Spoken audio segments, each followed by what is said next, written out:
My name is Michael Torres, and I have been working as a New York State Park Ranger for 18 years.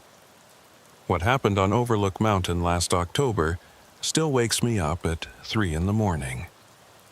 When 5 successful and well-known executives working in Manhattan disappeared just 90 miles from Times Square, we realized that the wilderness is not just about places covered with trees.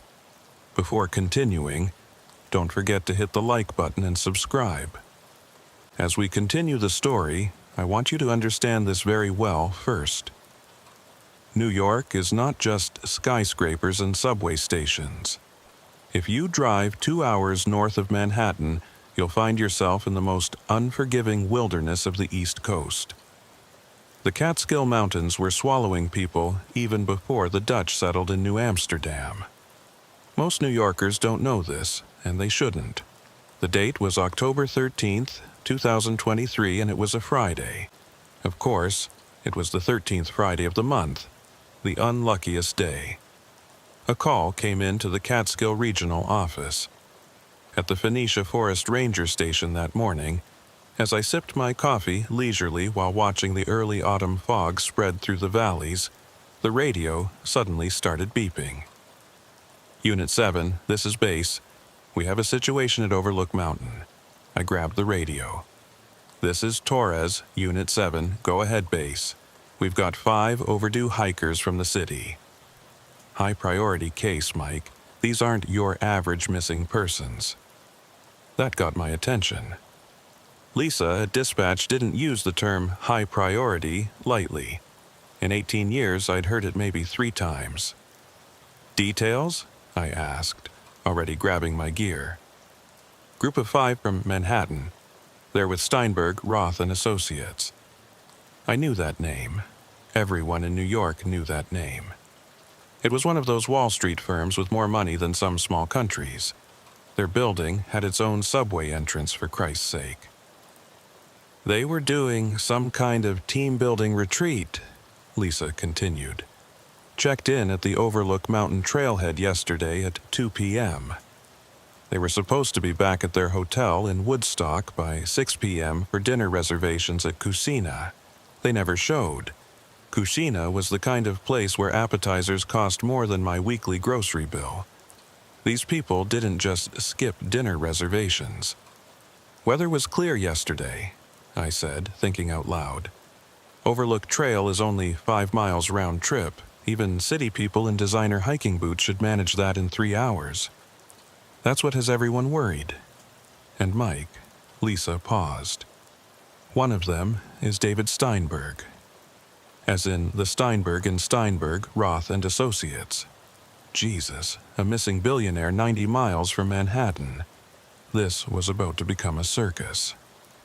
I drove to Overlook Mountain on Route 212, passing through Woodstock. Yes, that Woodstock, though the famous festival actually happened in Bethel, 50 miles away. Even at 7 a.m., I could see news vans already gathering at the police station. Word travels fast when Wall Street royalty goes missing. My partner, Amy Chen, was waiting at the trailhead parking lot. Amy had transferred from the NYPD 5 years ago, said she needed to get out of the city after a particularly bad case in the Bronx. She understood both worlds, the concrete jungle and the real one. Media shitstorm incoming, she said by way of greeting, nodding toward a helicopter circling overhead. Channel 4 News, from the look of it. Any sign of their vehicle? I asked. She pointed to a black Cadillac Escalade that probably cost more than I made in 2 years. Rental. Keys were left in a magnetic box under the wheel well. Their phones are inside, which is weird. They left their phones? That was unusual. City people were surgically attached to their phones, especially Wall Street types. All 5 of them, Amy confirmed. Lisa from dispatch said they wanted a digital detox experience. Part of the team-building thing. I looked up at Overlook Mountain. The trail was popular, but not easy. A steady climb of 1,400 feet over 2.5 miles to reach the ruins of the old Overlook Mountain House. a hotel that had burned down in the 1960s. On a clear day, you could see 5 states from the top. On a foggy day like this, you could barely see 50 feet. "Let's check the sign-in log," I suggested. The trailhead register showed their names in neat handwriting. David Steinberg, 52, NYC. Jennifer Wu, 34, NYC. Marcus Johnson, 38, NYC. Rachel Roth, 29, NYC. Bradley Whitman, 41, NYC. Next to their names, someone had written, "Team building. Can't wait to prove Wall Street can conquer mountains too. Hashtag No Phones Friday." Hashtag No Phones Friday, Amy read, shaking her head.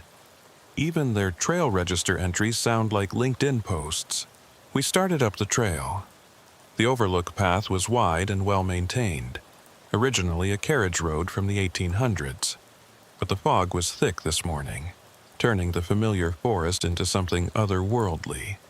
Visibility was maybe 30 feet, and every sound seemed muffled and distorted. About a mile up, we found the first sign something was wrong. A Hermes scarf, the kind that costs 4 figures, was tied around a tree trunk at eye level. It was knotted in a way that looked deliberate, like a trail marker. The pattern was ruined by what looked like blood. "Jennifer Wu's probably," Amy said, checking her notes. The hotel manager mentioned she was wearing designer everything, said she looked like she was dressed for a photo shoot, not a hike. I examined the blood. It was dry, but couldn't have been more than 18 hours old. Not enough blood for a serious injury, but enough to be concerning. We continued up and found more items. A Rolex Submariner hanging from a branch. Men's size, probably Steinberg's or Whitman's. Then a Louis Vuitton wallet, empty, placed precisely in the center of the trail. Each item was positioned deliberately, like breadcrumbs in a fairy tale. "They're leaving us a trail," Amy said. "But why? And why use items worth more than most people's cars?" The fog grew thicker as we climbed. By the time we reached the area near the old hotel ruins, visibility was down to maybe 15 feet. The temperature had dropped too, unusual for October. My breath came out in visible puffs. "Mike," Amy whispered, stopping suddenly. "Listen." I stopped, straining to hear through the fog.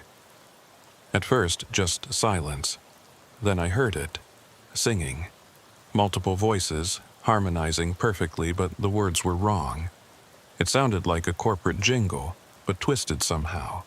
"Climb the ladder, reach the peak. Success is what we always seek, numbers rising, never fall.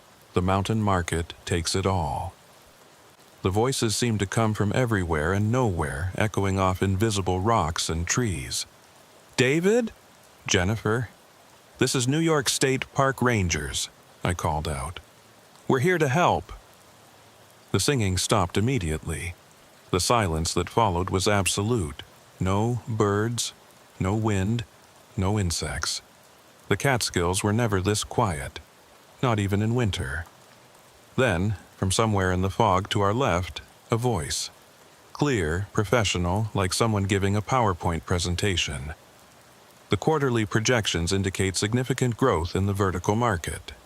We're seeing unprecedented returns on our elevation investments. "That sounds like corporate speak for absolutely nothing," Amy muttered. Another voice, female, from our right. "The merger with the mountain has been completed. Shareholders are advised the dissolution of assets is imminent." "Jennifer Wu," I called. "Is that you? We're here to bring you back to safety." Laughter. But not normal laughter. It was synchronized, like 5 people laughing in perfect unison with exactly the same rhythm and pitch. We pushed toward the ruins. The Overlook Mountain House had been a grand hotel once, built in 1871, rebuilt after fires in 1875 and 1924, and finally abandoned after burning for the last time in 1966. Now all that remained were concrete foundations, stone walls, and graffiti from decades of hikers. In the fog, the ruins looked like the bones of some massive creature. That's where we found them. All 5 were standing in a perfect line at the eastern overlook point, facing the foggy void where, on a clear day, you could see the Hudson Valley spread out like a map. They were still in their expensive hiking gear, Arc'teryx jackets, Salomon boots, designer backpacks. But something was fundamentally wrong.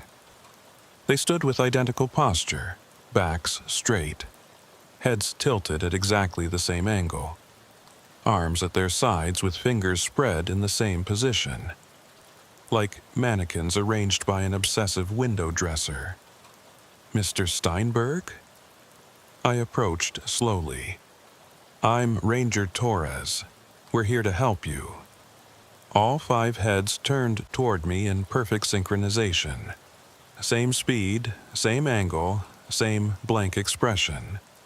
Their eyes were open but unfocused, pupils dilated despite the gray morning light. The summit meeting has concluded, they said in unison, their voices creating an unsettling harmony. Returns have been maximized. The portfolio has been optimized for vertical integration. Amy had her hand on her radio, ready to call for backup. I held up a hand, telling her to wait. We need to get you all back down the mountain, I said, keeping my voice calm and steady. There are people worried about you. Your families, your company. The company has been acquired, they responded together. All assets have been absorbed. The mountain market never closes. David Steinberg, the billionaire whose face graced Fortune magazine covers, suddenly broke from the line. But his movement was wrong. Too fluid, like his joints had been replaced with something more flexible. He approached me with that same blank expression. You should invest, he said. But his voice was layered now, as if multiple people were speaking through him. The returns are infinite. The climb never ends. Join the vertical integration. He reached out toward me and I saw his hand. The fingers were too long. I'm not talking about a subtle difference. His fingers had gained at least 2 inches, with what looked like an extra joint. The skin was stretched tight, showing every vein and tendon underneath. David, what happened to your hand? I asked, backing away. He looked down at his elongated fingers with mild interest, like examining a spreadsheet. Optimization for climbing. Better grip on market opportunities. Would you like to see the prospectus? Behind him, the others began to move, not walking, undulating. Their bodies moved like liquid while maintaining their standing position, drifting across the stone ruins without taking actual steps. Jennifer Wu's neck had elongated, allowing her head to turn almost completely backward while her body faced forward. Marcus Johnson's arms hung down past his knees, the sleeves of his expensive jacket torn where they'd grown too long. Amy, call for backup, I said quietly. Medical team, state police, everyone. Mike, Amy's voice was tight. Look at the ruins. I looked where she was pointing, the graffiti on the walls, decades of tags, names, and dates left by hikers, was moving. Not the paint itself, but something behind it, like the stone was breathing. The dates were changing, rearranging themselves into stock tickers and market graphs. Names morphed into corporate logos that didn't exist. The merger is proceeding as planned, the 5 executives said in their horrible harmony. The old hotel burned, but the company is eternal. Overhead is eliminated when you become the mountain itself. Rachel Roth, the youngest of them, suddenly snapped her head toward us. Her face was still blank, but tears were streaming down her cheeks. Help, she whispered, just her voice this time, not the group's. It's in the stone. In the mountain, it's been waiting since the hotel burned. It feeds on ambition. It makes us climb. We can't stop climbing. Even standing still, we're climbing. The synchronized voice returned, drowning out Rachel's plea. The elevator only goes up. The market only rises. Growth is eternal. Join the ascent. The fog swirled around them, and for a moment I saw something else. Behind each of them, like shadows that didn't match their bodies, were tall, impossibly thin figures. They had too many angles, like someone had tried to draw a human from memory but kept adding joints and segments. These shadow things had their hands, if you could call them hands, inserted into the backs of the executives like puppeteers. The old guests never left, Jennifer Wu said, and for a second her real voice broke through. The fire didn't kill them. It freed them. They went into the mountain, and now they need new bodies to check out. The helicopter overhead grew louder, and I heard vehicles arriving at the trailhead far below. Backup was coming, but as the sound of civilization approached, the 5 executives began to back away, moving toward the cliff edge. No! I lunged forward, trying to grab David Steinberg. My hand passed right through him, not like he was a ghost, more like he was there, but not there, existing in a space slightly adjacent to ours. All 5 of them were becoming translucent, their expensive hiking gear the only solid-looking things about them. The meeting is adjourned, they said in unison. But the conference continues. The summit is not a place, but a process. We'll send you the minutes. They stepped backward off the cliff, all 5 at once. Amy and I rushed to the edge expecting to see bodies falling or crashed below. Instead, we saw them descending the cliff face, their elongated limbs finding handholds that shouldn't exist, moving down the vertical rock like spiders. They disappeared into the fog within seconds. The search that followed was massive. State police, FBI, 3 helicopter teams, K-9 units, even Army Rangers from West Point. We combed every inch of Overlook Mountain and the surrounding wilderness. We found their expensive gear scattered throughout the forest. Watches, jewelry, designer clothes, arranged in patterns that looked like financial charts when viewed from above. But we never found the 5 executives. Not their bodies, anyway. 3 days into the search, something else happened. The Steinberg, Roth, and Associates building in Manhattan, all 43 floors of it, was found empty on a Monday morning. Not just absent of people, but empty. Every computer, every desk, every piece of paper, even the office plants, gone. The security footage showed nothing unusual. 1 frame, everything was normal. The next frame, empty floors. But the elevators kept running. Up and down, stopping at floors, doors opening and closing for passengers who weren't there. The building management shut them down, but they kept running anyway, even with the power cut. The media frenzy was exactly what you'd expect when 5 Wall Street executives vanish into thin air. CNN ran 24-hour coverage. The New York Post's headline screamed, "Peak performance. Billionaires vanish on mountain." Fox News somehow blamed it on regulations. The conspiracy theorists had a field day. Everything from alien abduction to elaborate scheme to escape federal investigation. But Amy and I knew the truth was worse than any theory. 3 weeks after the disappearance, I was called to the Bronx. Yes, the Bronx, about as far from mountain wilderness as you could get while still being in New York State. The NYPD had requested me specifically, which was unusual. City cops didn't typically want state park rangers on their turf. Detective Maria Santos met me outside a rundown apartment building on Grand Concourse. She looked exhausted, the kind of tired that comes from seeing something that doesn't fit into your understanding of the world. "Thanks for coming, Torres," she said, skipping pleasantries.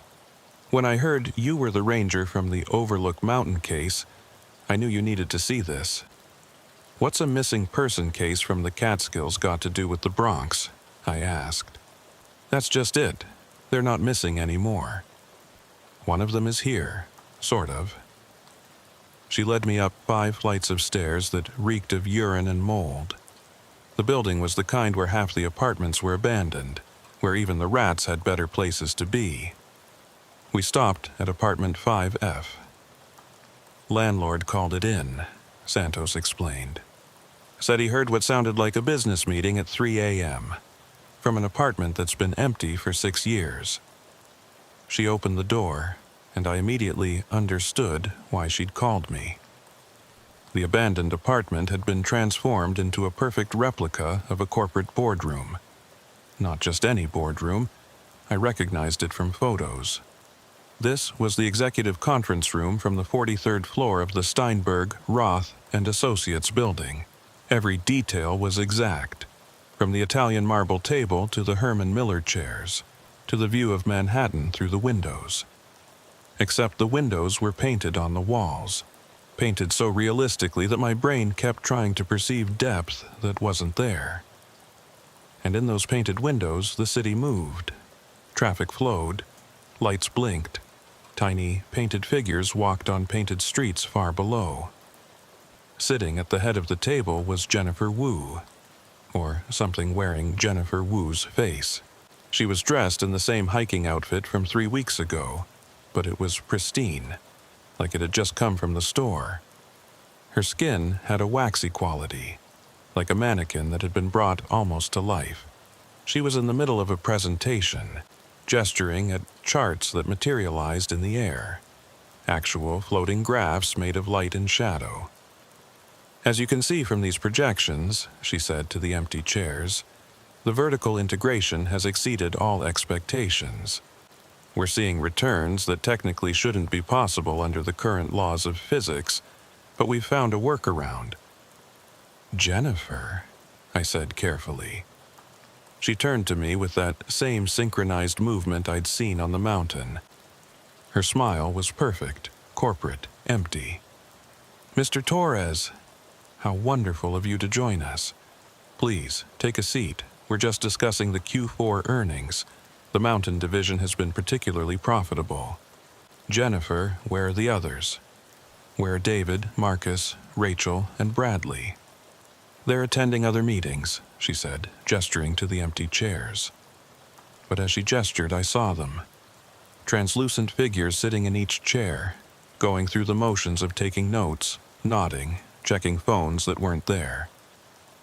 The distributed meeting model is very efficient, Jennifer continued. We can be in multiple locations simultaneously. Would you like to see our expansion plans? She waved her hand, and the painted windows changed. Instead of Manhattan, they showed Overlook Mountain, but not as it was now, as it was in 1920, with the grand Overlook Mountain House Hotel standing proud against the sky. The hotel that had burned 3 times, finally consumed completely in 1966. It never really left, you know, Jennifer said, her voice taking on a dreamy quality. The hotel. It just changed states, from solid to distributed, from matter to management. The fire was a hostile takeover. The mountain itself was the acquiring entity. Jennifer, you need help. Let me take you to a hospital. She laughed, that same synchronized laugh from the mountain, even though she was alone. Hospitals are for bodies, Mr. Torres. We're beyond that now. We're incorporated in the truest sense. Would you like to see? Before I could respond, she stood and walked to one of the painted windows. Then she walked through it. Not through the wall, into the painting. She became 2-dimensional, a figure in the painted cityscape, walking down the painted street, getting smaller with perspective until she disappeared around a painted corner. Detective Santos, who had been silent until now, finally spoke. That's not even the weirdest part. Show him the basement. The basement of the building was supposed to be storage and utilities. Instead, we found another impossibility. The concrete floor had been transformed into forest floor. Actual dirt, leaves, and tree roots, but growing down from the ceiling. Upside-down trees stretched towards the floor, their inverted root system spreading across what should have been the ceiling. In the center was an elevator, a perfect replica of the ones from the Steinberg building, all brass and mirrors and expensive wood paneling. The display showed it was on floor -43, -43. It arrived 3 days ago, Santos said. Just appeared, the morning after Jennifer showed up. It runs constantly, but the doors won't open. We can hear it moving, but the shaft doesn't connect to anything. It just goes down into solid concrete and up into solid concrete. I approached the elevator. Through the crack between the doors, I could hear music. The same corporate jingle the executives had been singing on the mountain, but played on what sounded like a hotel lobby piano. "Has anyone else come out?" I asked. "Not yet." But every night at 3 a.m., we hear meetings in different abandoned apartments.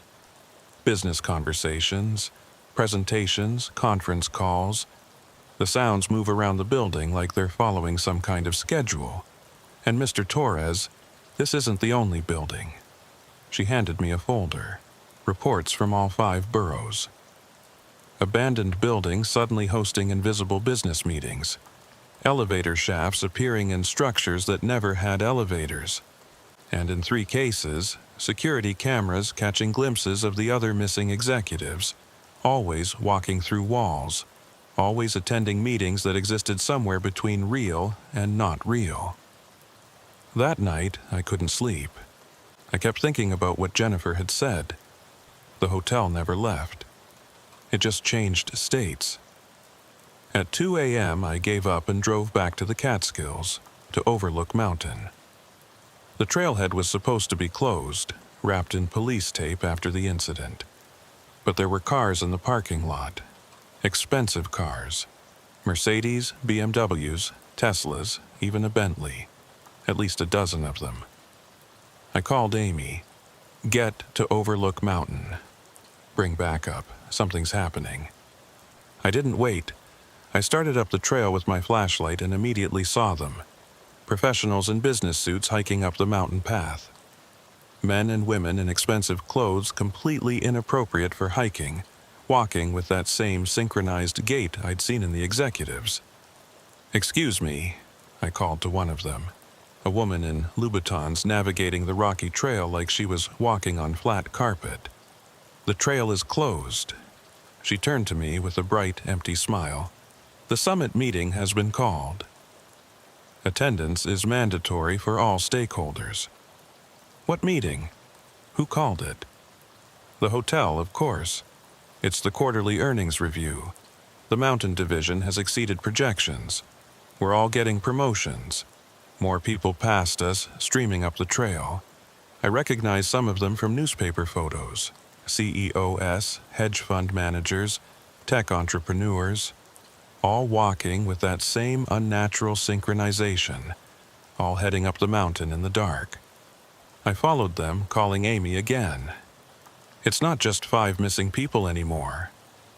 There are dozens heading up the mountain, all corporate types. "Mike, get out of there. Wait for backup." But I couldn't. I had to know what was happening.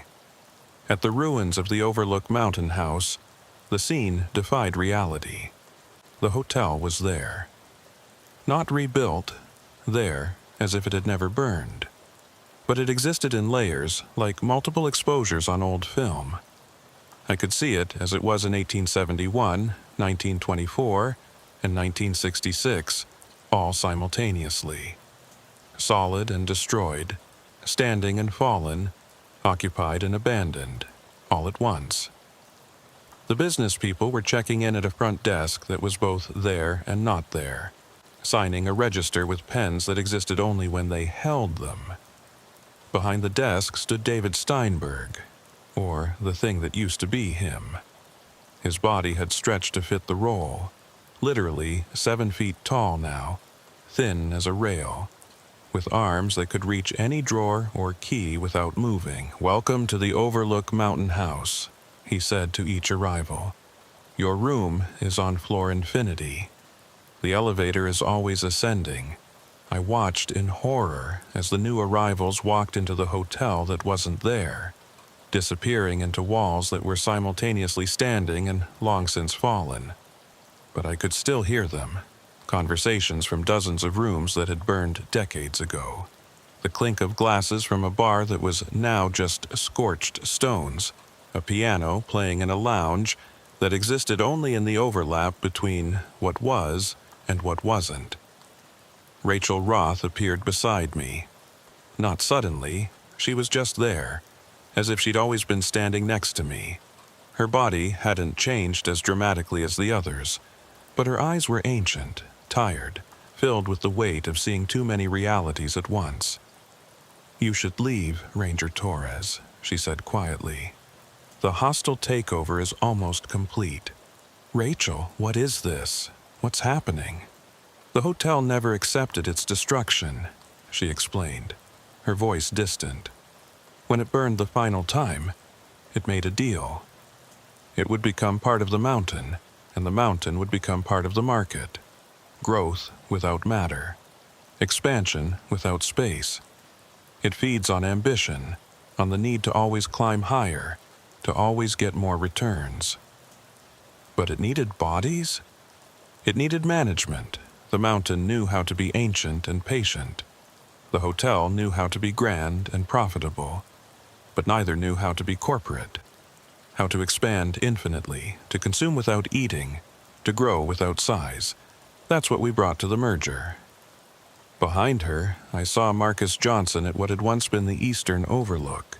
He was giving a presentation to a group of new arrivals, pointing at charts that hung in the air. But the charts weren't showing financial data. They were showing the mountain itself growing, spreading, the infection of corporate structure extending like veins through the stone. "It's not staying here," Rachel continued. "Every one of these new executives, they're like spores. They'll go back to the city, back to their buildings, and they'll spread it. Elevators that go to floors that don't exist. Meetings that happen in no space. The endless climb to a summit that keeps getting higher. How do we stop it?" She laughed, but it was her laugh, not the synchronized one. There was sadness in it. "Stop it? Mr. Torres, you can't stop a merger that's already been approved by the board. The contracts have been signed in smoke and stone. The hotel that burned is the hotel that stands. We are the staff and the guests, the owners and the owned." A sound like thunder rolled through the ruins, but it wasn't from the sky. The mountain itself was adjusting, reshaping. I felt the ground shift under my feet, and suddenly the trail I'd climbed 1,000 times was different. Longer. It stretched below me for miles, impossibly far. The parking lot just a distant point of light. "The mountain is growing," Rachel said. "Not physically, conceptually. The climb becomes longer the more you need to reach the top. And everyone needs to reach the top, don't they? That's what ambition is." Amy's voice crackled through my radio. "Mike, where are you? We're at the ruins, but we can't see you." I was standing right where I'd always been, but I understood. I was in the ruins that were, while Amy was in the ruins that are. The hotel had separated the timelines, creating pockets of then and now, letting them exist separately and together. "Amy, don't come up here," I radioed back. It's complicated." But even as I spoke, I saw her, not my Amy, but an Amy, checking into the hotel, signing the register, smiling that empty corporate smile. She was wearing a business suit I'd never seen her in, accepting a room key from David Steinberg. "Your meeting is on floor 73, he told her. "The elevator is right this way." "No."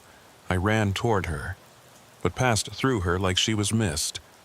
Or, like I was mist, we were in different layers of the same space, different versions of the same moment. Bradley Whitman appeared at what was once the hotel bar, now just a stone foundation but also a fully stocked bar, with crystal glasses and top-shelf liquor. He was serving drinks to the new arrivals, each cocktail smoking with fog that rose and became part of the mountain mist. "The special tonight is our vertical integration," he announced. "One sip and you'll understand the true meaning of upward mobility." The executives drank eagerly, and as they did, I watched them change. Subtle at first, a lengthening of fingers, a flexibility in joints that shouldn't flex. Then more dramatic, spines extending, allowing them to stand taller, to reach higher, to always be climbing even when standing still. I need to tell you what happened next, but first you need to understand something about mountains. They're not just rock and dirt pushed up by tectonic forces. Mountains are ideas as much as they are objects. They represent challenge, achievement, the pinnacle of earthly ambition. Every culture that has ever existed near mountains has mythologized them. Gods live on mountains. Moses received the commandments on a mountain. The Greeks put their pantheon on Olympus. Overlook Mountain had become something else entirely. It had weaponized that mythology, turned it into a corporate structure that existed between the physical and the conceptual. I stood in the ruins that were also a hotel, watching Amy, who wasn't Amy, check into her room. The real Amy was still somewhere in the real ruins, calling for me on the radio, but her voice was getting fainter, like she was moving away even though neither of us was moving at all. "Mr. Torres." Jennifer Wu stood beside me, looking more solid than she had in the Bronx apartment. She'd changed clothes, now wearing a period-appropriate 1920s dress, the kind the original Overlook Mountain House guests would have worn. But it kept flickering to her hiking gear, then to a modern business suit, then back to the dress, like she couldn't decide which era to exist in. "You're seeing it now, aren't you?" she said. "The hostile takeover. The mountain took the hotel took us, and now we're taking everything else." "This is insane," I said. "You can't just merge reality with corporate structure." She laughed, and for once it was just her laugh, not the synchronized one. "Can't we?" "What do you think corporations are, Mr. Torres? They're fictional entities that we all agree to treat as real. Legal persons that exist only on paper and in our collective agreement that they exist. The mountain just found a way to leverage that fiction into something more tangible." She gestured to the scene around us. More executives were arriving every minute, checking into a hotel that had been destroyed in 1966. Each one signed the register and received a room on a floor that couldn't exist. Floor 73, floor 99, floor 147. The hotel grew upward with each check-in, adding floors that existed in no space, reaching toward a sky that was simultaneously 1871, 1924, 1966, and 2023. "But why?" I asked. "What's the point?" "Growth," Marcus Johnson said, appearing at the bar. His body had adapted further. His torso had elongated to accommodate extra organs I couldn't identify, visible through his translucent skin. "Eternal growth, that's what the market demands, isn't it? Always up, never down, always more, never less. The mountain found the perfect partners in us." He poured a drink from a bottle that was both full and empty, both there and not there. The liquid was like captured fog, swirling with colors that shouldn't exist. "The hotel that burned was limited by physical space," he continued. "It could only have so many rooms, so many guests. But a hotel that exists between states, it can have infinite rooms on infinite floors, and every guest who checks in becomes part of the structure. We're not just staying in the hotel, we are the hotel." I watched in horror as one of the new arrivals, a hedge fund manager I recognized from CNBC, walked into an elevator that shouldn't exist. The doors closed, and I could see through the walls as it rose. Not through the mountain, but through dimensions, passing through layers of reality like floors in a building. At each floor, he became less human and more structural, his body stretching and flattening until he was just another floor in the infinite hotel. "Stop this!" I shouted. "People are dying!" "Dying?" Rachel Roth emerged from a wall, her expression sad but resigned. "No one's dying, Mr. Torres. We're being promoted, elevated, integrated vertically into something larger than ourselves." She held out her hand, and in it was a business card. But the card kept changing. My name, her name, David Steinberg's name. Names I didn't recognize. The title kept shifting, too. Park Ranger, Account Executive, Hotel Manager, Mountain itself. "Take it," she urged. "Join the structure.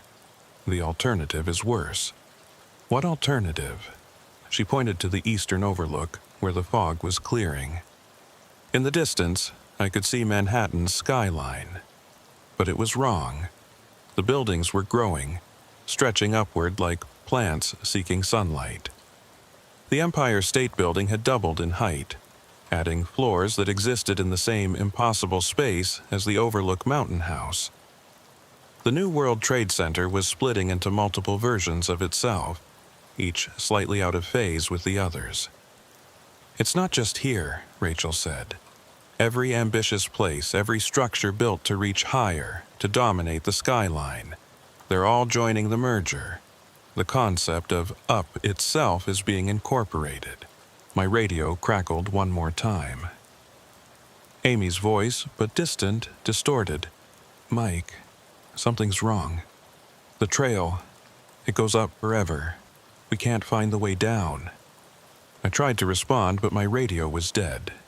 Or maybe it was just speaking to a different timeline now, a different version of the mountain where Amy and the backup were climbing eternally, always approaching the summit but never reaching it.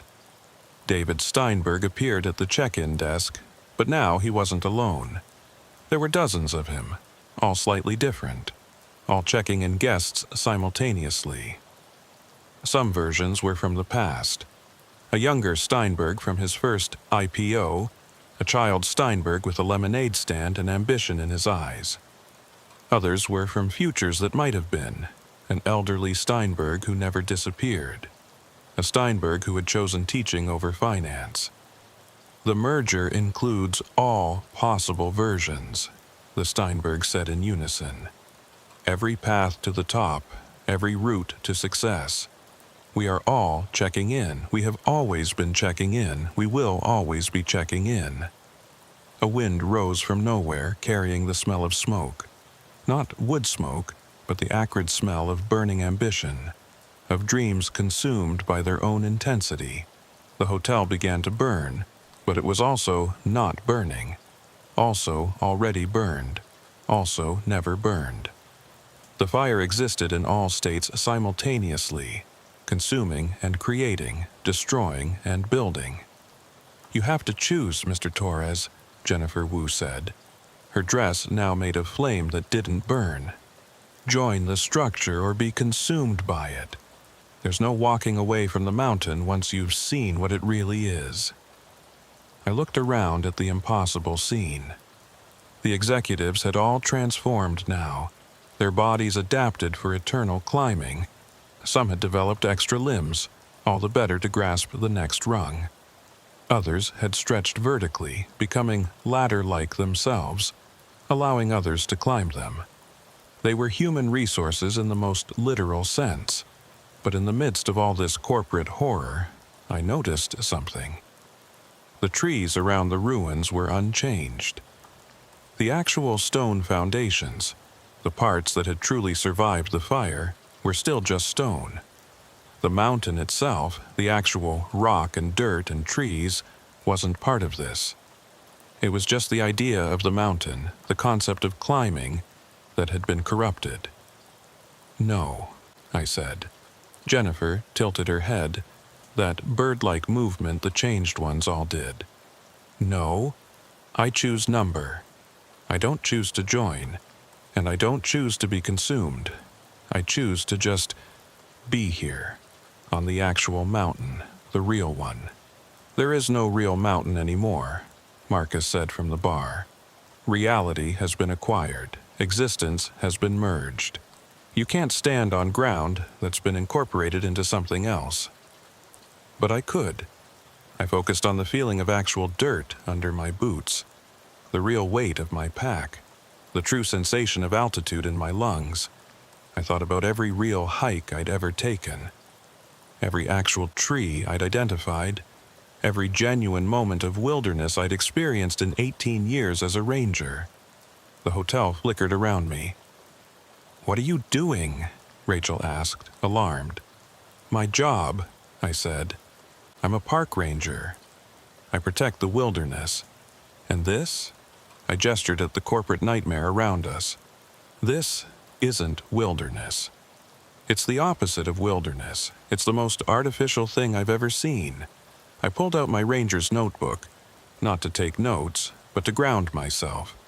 This was real. The pages were real. The pencil was real. I started sketching the actual ruins as I knew them, as they really were. Stone foundations, graffiti from decades of hikers, the actual view from the actual mountain. The hotel began to shake. "Stop!" David Steinberg, all of him, commanded. "You're disrupting the merger." "Good," I said, continuing to sketch. "Because mergers can be blocked. Hostile takeovers can be resisted. And corporations, they only exist because we agree they do." I drew the trail as it really was, 2.5 miles, not infinite. I sketched the parking lot at its actual distance, not impossibly far. I mapped the real peaks visible from the real summit: Slide Mountain, Hunter Mountain, Black Dome. Real places with real names, not corporate divisions with quarterly projections. The hotel was fragmenting, its multiple timelines separating. The 1871 version split from the 1924 version split from the 1966 version. The executives were being pulled in different directions, their synchronized movements falling apart. "You don't understand," Jennifer Wu cried, her form flickering rapidly between all her versions. "Without the structure, we'll fall apart. We've been changed too much to exist without incorporation." She was right. As the hotel dissolved, I saw what they really were now. Not humans anymore, but not fully corporate entities either. They were caught between states, unable to exist in either. Their elongated limbs couldn't support them in normal gravity. Their stretched spines couldn't hold them upright without the conceptual framework of eternal climbing. Bradley Whitman at the bar was the first to collapse. Without the impossible hotel to give him context, he was just a man whose body had been restructured for a reality that was ceasing to exist. He folded in on himself, his extra joints working against each other, his extended fingers grasping at nothing. "Please," Rachel begged, the only one still maintaining some human form, "don't destroy us. We didn't know. We just wanted to succeed. We just wanted to climb higher." I felt a pang of sympathy, but I couldn't stop. The real mountain needed to be protected, even from the ambitions of those who would climb it. But then something unexpected happened. The actual mountain, the real physical Overlook Mountain, responded. Not the corrupted concept, but the genuine article. I felt it through my boots, a deep rumbling that had nothing to do with corporate mergers and everything to do with geological time. The mountain had been here before the hotel. It had been here before humans. It would be here long after corporations were forgotten concepts. And it had its own opinion about what was happening on its peak.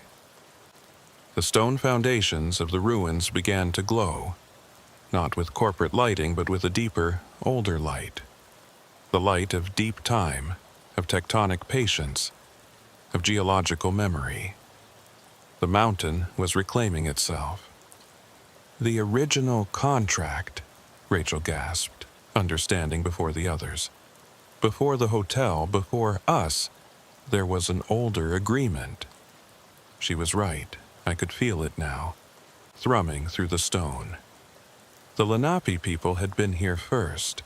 They had their own relationship with the mountain, their own understanding of its power. And that understanding was far older and more powerful than any corporate structure. The light from the foundations grew brighter, and in it I saw figures. Not ghosts, but memories held in stone.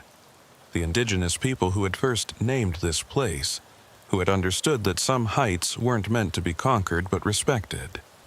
They had known the mountain's true nature, not as something to be climbed and dominated, but as something to coexist with. The corporate structure was being overwritten by this older, truer structure. The executives were changing again, but differently this time. Their impossibly elongated forms were compressing, returning to something more human. But they couldn't go all the way back. They'd been changed too fundamentally. "We can offer you a different merger," a voice said.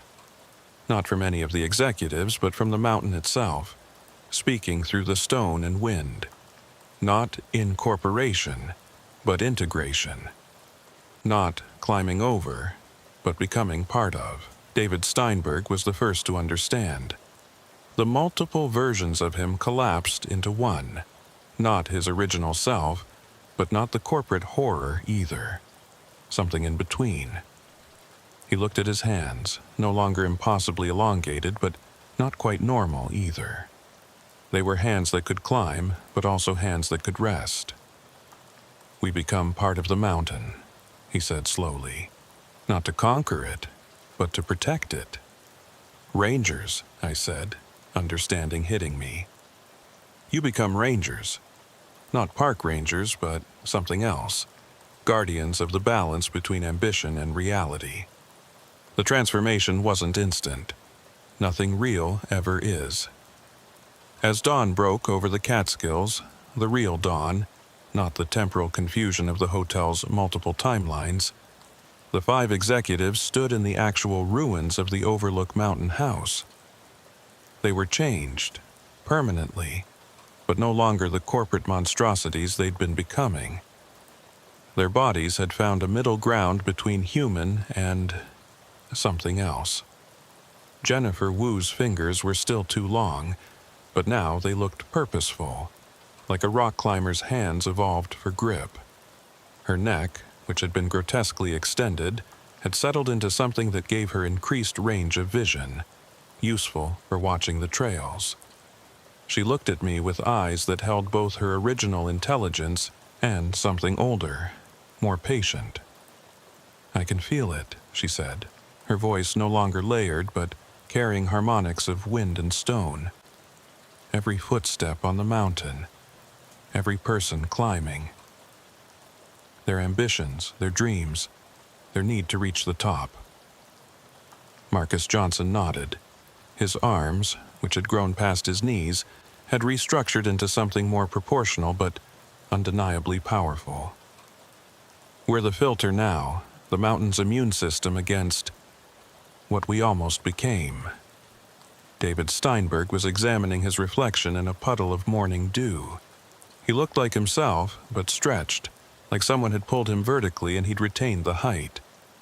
At 7.5 feet tall now, he cut an imposing figure, but his expression was thoughtful rather than dominating. "The stock market opens in 3 hours," he said. "Steinberg, Roth, and Associates is gone, but the structures we set in motion, they're still out there. The infection we started in Manhattan, he was right. Through my connection to the mountain, and I had a connection now whether I wanted it or not, I could feel the disturbance spreading through New York City. Buildings growing taller in impossible ways, elevators accessing floors that shouldn't exist, meetings happening in spaces between spaces. The vertical integration was continuing without them. "We have to go back," Rachel said. She'd changed the least physically, but her eyes held depths that hadn't been there before, like looking into a well that reflected stars even in daylight. "We started this, we have to help end it." Bradley Whitman laughed, but it was bitter. Of all of them, he'd fought the transformation the hardest and bore the most dramatic changes. His spine had developed additional curves that allowed him to move in ways that seemed to defy physics, flowing over rocks and through spaces like liquid while maintaining solid form. Go back? Looking like this? We're freaks now, monsters. They'll lock us up or dissect us. No, I said. They'll need you. Amy, can you hear me now? My radio crackled to life. Amy's voice, clear and real. Mike? Jesus, where have you been? You've been standing in the ruins for 6 hours, not responding to anything. And are those the missing executives with you? It's complicated, I said. We're coming down. Call the state police, the FBI, everyone. But tell them we found the solution to the Manhattan problem. The hike down was surreal. The trail was just a trail again, 2.5 miles of well-worn path. But I could see how the executives, the former executives, experienced it differently. They moved with inhuman grace, their altered bodies perfectly adapted for mountain terrain. But more than that, they were connected to everyone on the mountain, everyone who had ever climbed it, everyone who ever would. There, Jennifer said, pointing to a family of hikers heading up as we descended. The father is pushing too hard. He wants to prove something to his kids, but he's got a heart condition he's hiding. Without seeming to move unnaturally fast, she was suddenly beside them, engaging them in conversation, suggesting they take a break to enjoy the view. The father, who'd been red-faced and breathing hard, gratefully accepted the excuse to rest. How did you know? I asked. The mountain knows everyone who climbs it, she replied. And now we're part of the mountain. At the parking lot, chaos awaited. News vans, police cars, federal vehicles. The media went insane when they saw the 5 executives walking out of the woods, clearly changed but undeniably alive. But before the screaming questions could start, something else happened. Every screen, every phone, tablet, laptop, and camera display suddenly showed the same thing. The interior of an elevator rising smoothly, the floor counter climbing past reasonable numbers. 100, 200, 500, 1,000. It's happening, David said. The vertical integration is reaching critical mass. A reporter shoved a microphone at him. Mr. Steinberg, where have you been? What happened to you? Is this some kind of publicity stunt? David looked at the reporter, then at the camera, and I saw him make a decision. What happened to us is what's happening to the city right now, he said, his voice carrying that strange harmonic that made people stop and listen. We discovered something in these mountains, something that feeds on ambition, on the need to always climb higher. We became part of it, and now it's spreading. Are you saying there's some kind of creature? The reporter asked, skeptical but intrigued. Not a creature, Marcus stepped forward. A concept that became real. The idea of eternal growth, of always needing to reach higher, of success without limits. It's what drove us to the top of the corporate world, and it's what's now driving buildings to grow beyond their foundations, elevators to reach floors that don't exist. The FBI agent in charge, a woman named Director Cole, pushed through the crowd. Mr. Steinberg, you and your colleagues need to come with us. There are questions. There's no time for questions, Rachel interrupted. She pulled out her phone. Somehow, she still had it, and showed the screen. It displayed a feed from a traffic camera in Manhattan. The Steinberg, Roth, and Associates building was visibly growing, adding floors in real time, pushing up into the sky. Other buildings were doing the same, their tops disappearing into clouds that shouldn't be there. Every ambitious person in the city is being affected, Rachel explained. They're being drawn to climb higher, to reach floors that exist outside normal space. Once they enter those floors, they become part of the structure, just like we almost did. Director Cole looked at the screen, then at the transformed executives. "And you can stop this?" "We can try," David said. "We understand it now. We've been on both sides, the climbers and the mountain. We can teach others to resist, to find balance." "Balance," Bradley laughed again, that bitter sound. "That's rich, coming from us. We were the most unbalanced people in the city." "Exactly," Jennifer said. "Which is why we're the only ones who can help. We know what drives the climbing. We know the hunger that feeds it." The ride back to Manhattan was surreal. We took helicopters. The FBI wasn't taking any chances with ground transport when roads might suddenly develop vertical dimensions. As we flew over the city, the extent of the situation became clear. Manhattan's skyline had gone insane. Buildings stretched impossibly tall, their tops lost in clouds that existed at wrong altitudes. The Empire State Building had developed multiple spires, each one reaching in slightly different directions, as if trying to climb different skies. The New World Trade Center was splitting and rejoining with itself, creating a twisted DNA helix of steel and glass. "Central Park," Rachel pointed out the window. "Look." Central Park was the only unchanged space, a rectangle of normalcy in a city going vertical. The trees, the grass, the lakes, all remained stubbornly horizontal, refusing to join the upward integration. "Nature resists," I said, understanding. "The actual, physical world resists the corporate overlay." "Then that's where we start," David said. We landed in Central Park, in the sheep meadow.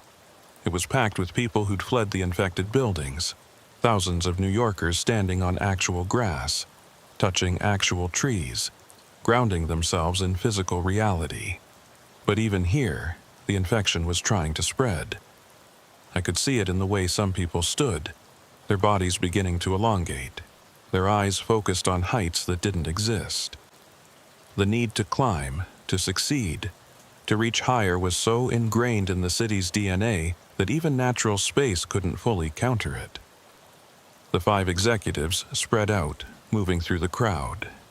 They were frightening to look at, their transformed bodies impossible to ignore, but something about them made people listen. "Feel the ground," Jennifer was telling a group of Wall Street traders. "Remember that the earth is flat here. Success doesn't have to mean height." Marcus was with a cluster of tech entrepreneurs, his elongated arms gesturing in ways that seemed to hypnotize. "The climb never ends if you let it define you. But you can choose to stop, to rest, to be." David had found a news crew and was speaking directly to the camera, his message broadcasting across the city. "This is David Steinberg. I know you all thought I was dead or missing. I was something worse. I was promoted beyond humanity. The buildings growing around you, the floors that shouldn't exist, they're offering you the same promotion. Don't take it. Stay human. Stay grounded." But it wasn't enough. The buildings kept growing.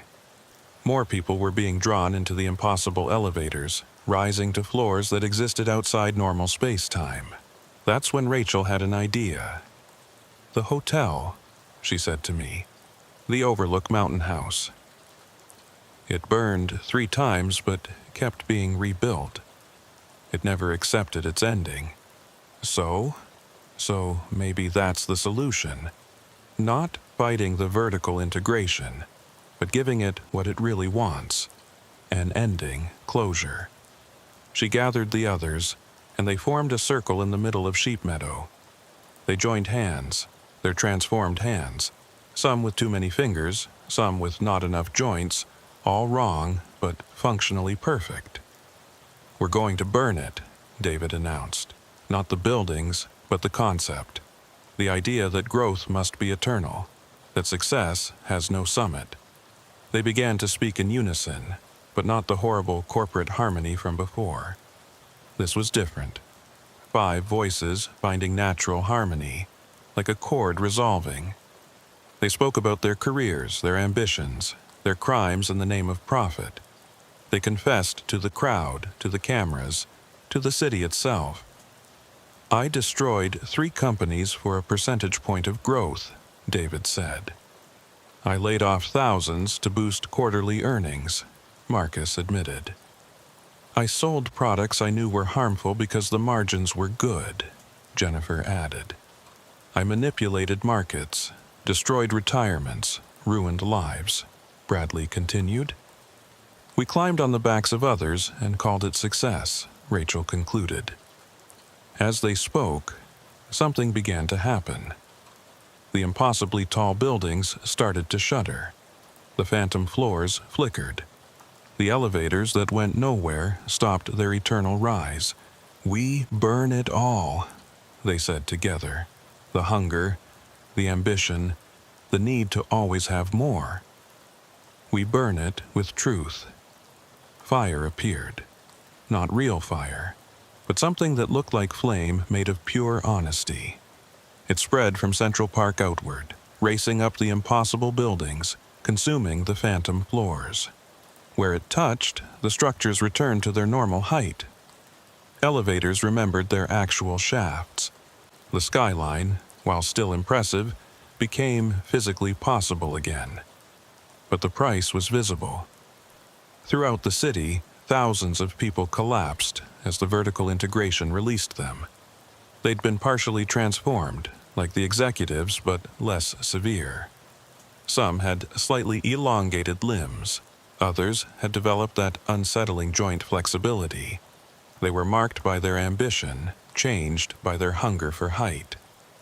They'll need help, Jennifer said, looking at the crowds of transformed people.